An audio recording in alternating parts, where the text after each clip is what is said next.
wabarakatuh. Hai semuanya, salam komunikasi.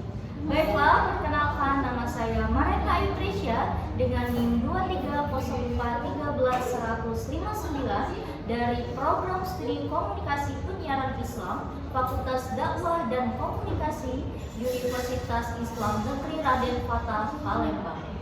Baiklah, pada video kali ini saya akan menjelaskan materi ujian tengah semester dari mata kuliah Perencanaan Komunikasi.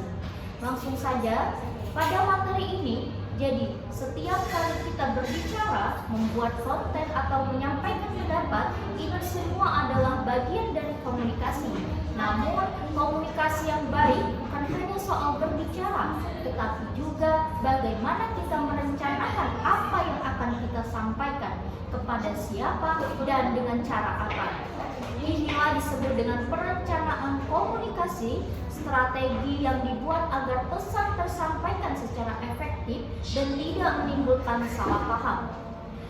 Perencanaan komunikasi adalah proses menyusun langkah-langkah komunikasi sebelum dilakukan agar pesan yang disampaikan bisa mencapai tujuan yang diinginkan.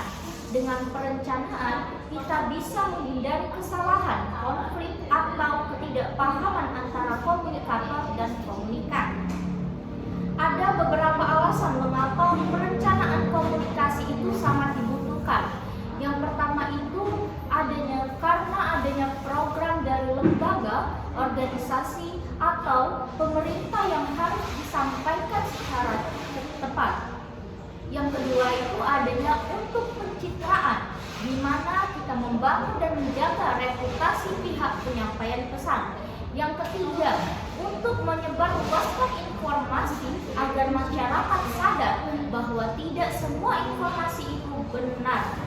Yang keempat, untuk mengoptimalkan media digital seperti software atau disebut dengan simak dalam menyampaikan pesan secara efisien.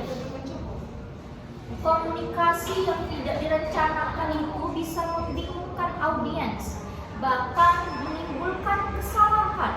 Hal ini sering terjadi di negara berkembang yang programnya tidak stabil dan sering bergantung pada dana. Selain itu, negara berkembang juga menghadapi ketidakseimbangan arus informasi atau yang disebut information flow, di mana informasi dari negara maju lebih dominan dan sering menampilkan citra negatif negara berkembang. Sejarah dan konsep information flow. Istilah information flow ini muncul sekitar tahun 1970-an. Saat itu negara-negara berkembang mengeluarkan protes atau ketidakseimbangan informasi global. Salah satu tokoh penting saat itu adalah Indira Gandhi yang mengeluhkan aliran informasi yang tidak adil. Information flow adalah aliran informasi yang tidak merata dan tidak berimbang. Ada beberapa penyebabnya. Penyebabnya itu bisa karena informasi tidak berdasarkan data. Terus ada komunikator menyampaikan secara tidak adil. Terus media itu membingkai berita dengan sudut pandang negatif. Kebijakan komunikasi untuk mengulangi masalah ini, maka dibuatlah kebijakan komunikasi, yaitu aturan, prinsip, dan pedoman dalam sistem komunikasi suatu negara atau organisasi.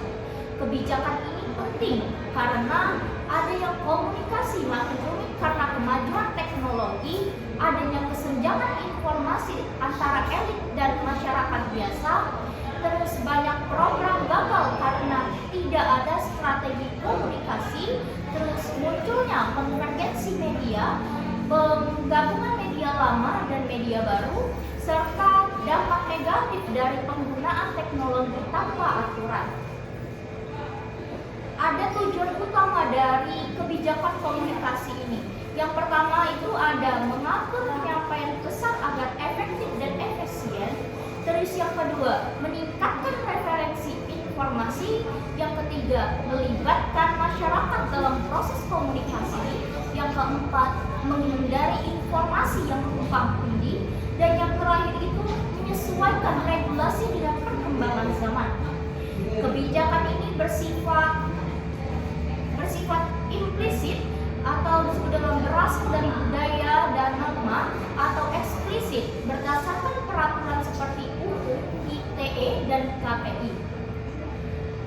Dan di sini juga ada jenis perencanaan komunikasi. Jadi perencanaan komunikasi itu dibagi menjadi dua jenis. Yang pertama itu perencanaan strategis, dan yang kedua itu ada perencanaan operasional.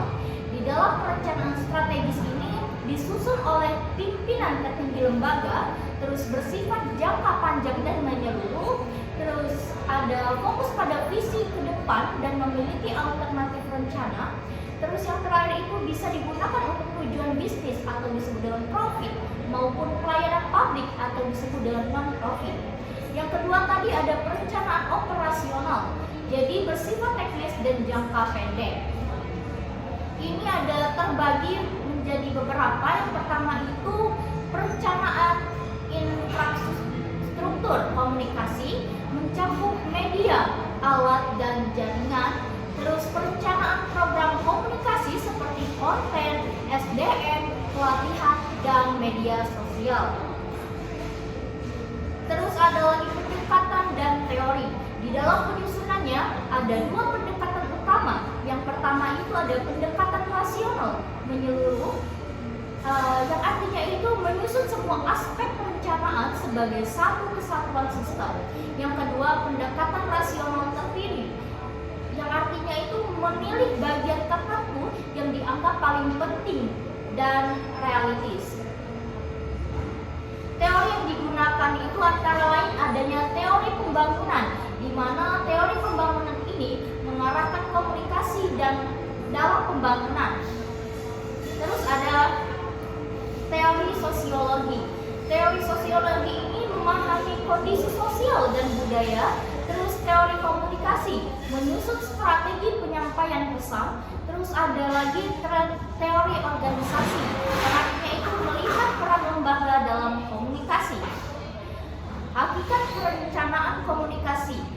Perencanaan komunikasi itu memiliki 5 hakikat, yaitu yang pertama sebagai proses di mana tahapan berpikir strategis untuk menyusun komunikasi. Terus yang kedua sebagai sistem, di mana yang terintegrasi dengan bidang lain dalam pembangunan. Yang ketiga sebagai bagian dari teknologi, yaitu menyesuaikan dengan perkembangan media. Yang keempat sebagai aktivitas ekonomi untuk efisiensi, biaya, dan waktu. Dan yang terakhir, yang kelima, sebagai alat evaluasi untuk mengukur hasil dan dampak komunikasi. Lanjut, ada lagi mengenai prinsip komunikasi efektif atau REACH. Agar komunikasi berhasil, maka penting menerapkan prinsip REACH, yaitu ada beberapa. Yang pertama itu adanya respect. Jadi respect itu di mana kita menghargai audiens dan konteks mereka. Terus ada empati, yaitu memahami perasaan dan kebutuhan komunikan. Yang ketiga itu auditory, pesan mudah didengar dan diterima. Yang keempat itu ada clarity, isi pesan jelas dan tidak bertele-tele.